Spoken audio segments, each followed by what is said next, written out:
guys, it's Michelle from The Choice of Motherhood. Welcome to my adoption vlog. I don't know what I'm on now, number 5, number 6, somewhere in there. Anyway, it's Tuesday, so it is adoption day. So I first off would like to say thank you very much to everyone that has donated to my fundraiser or shared my fundraiser. I reached my first goal on either Saturday or Sunday, which was $550, yay! And that covers the adoption application fee. So my next goal is $1,100 more, which would be $1,650 total, which will cover the adoption classes. So those are both at the end of May. I don't know if I'll hit my $1,650 goal by then, but I'm going to try. So if you haven't already, please visit youcaring.com/Michelle_adoption and either donate, or if you can't donate, please share. You can share using Facebook or Twitter or Pinterest or just email. Just share, please. I'll also put a link down below into the video, my video of the fundraiser, so you guys can check that out as well if you haven't already. So anyway, I went back and I watched my why don't you just adopt video. I'll put a link to that down below as well, and because I wanted to see what my thinking was in terms of why I didn't think I would adopt, and I just listening to myself talk about it, and really nothing has really changed. I said in the video that private adoption would be my choice for a first child and public adoption would be my choice for future children. That is the same. I'm going the private adoption route, so that's definitely hasn't changed. My fears were that a birth mom won't pick me because of my age and the fact that I'm single, and that's still a huge fear of mine. The other thing was complications for the home study and whatnot. I think that has changed a bit because I've figured out stuff, because I'm going to do the classes and the application at the end of May, and then the home study I'm going to just figure it out as I go.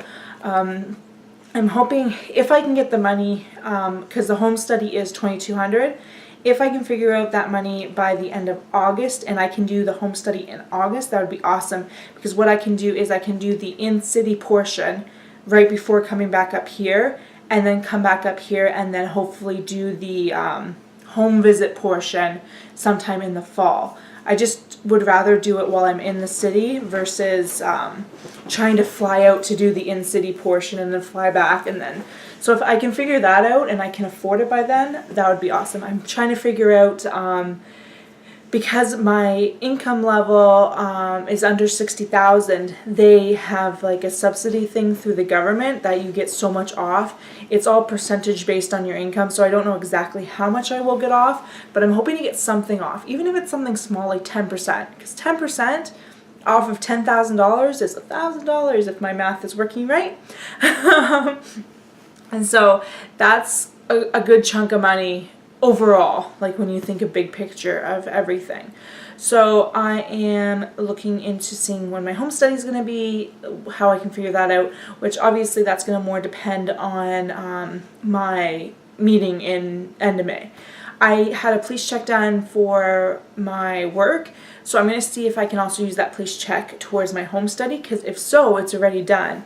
Usually they have to be done within 3 months of to be valid, but I'll have to see when my home study is going to be. I'm going to bring it with me at the end of May and see if they want to take a copy of it then, or if they need me to redo it, or if they do some special thing, but I figured I might as well bring it and see what happens. So anyway, so with the video that I watched, so again, my fear with not being picked is what it is. I'm figuring out the complications that I thought were going to be too difficult for adopting here. And my biggest reason was I didn't want to stay here.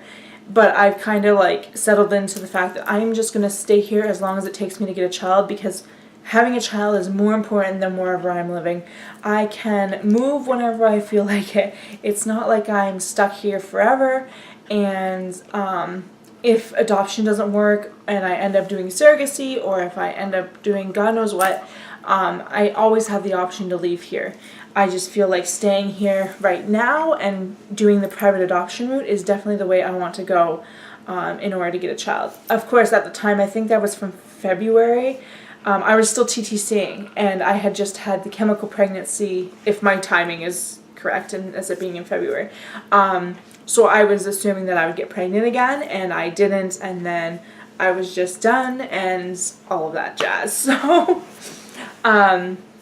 So I definitely feel like my thoughts really haven't changed that much.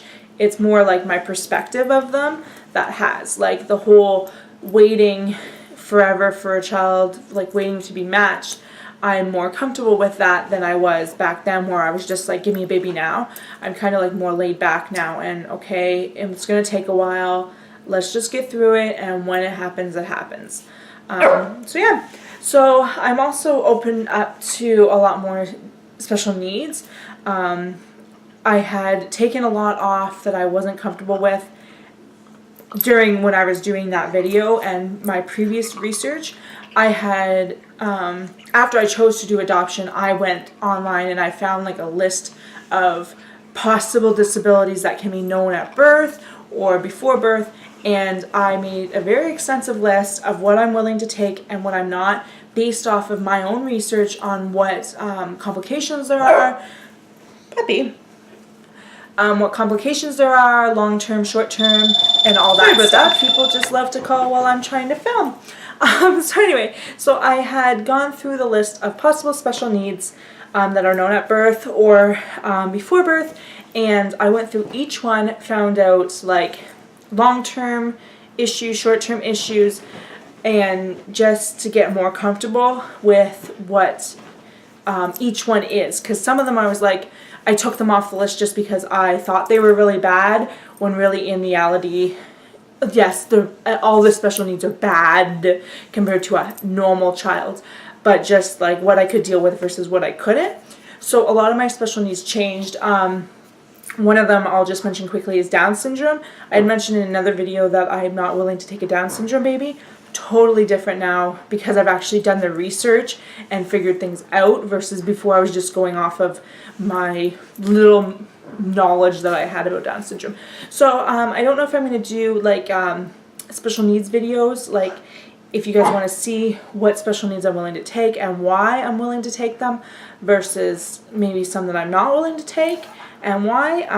So if you want to see that, post in the comments down below. If there's something else adoption related that you would like me to do a video on, post that down below as well, because I am not sure what I'm doing next week. I am off to Winnipeg tomorrow morning. I'm so excited to finally get to the city.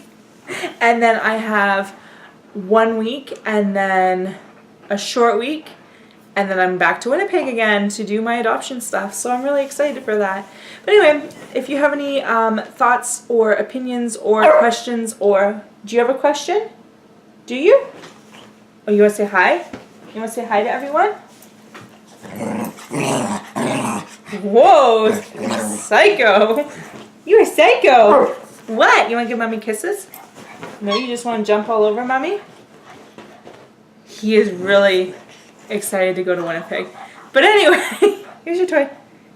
If you have any questions, comments, thoughts, please let me know in the comments below, and thanks for watching. Bye.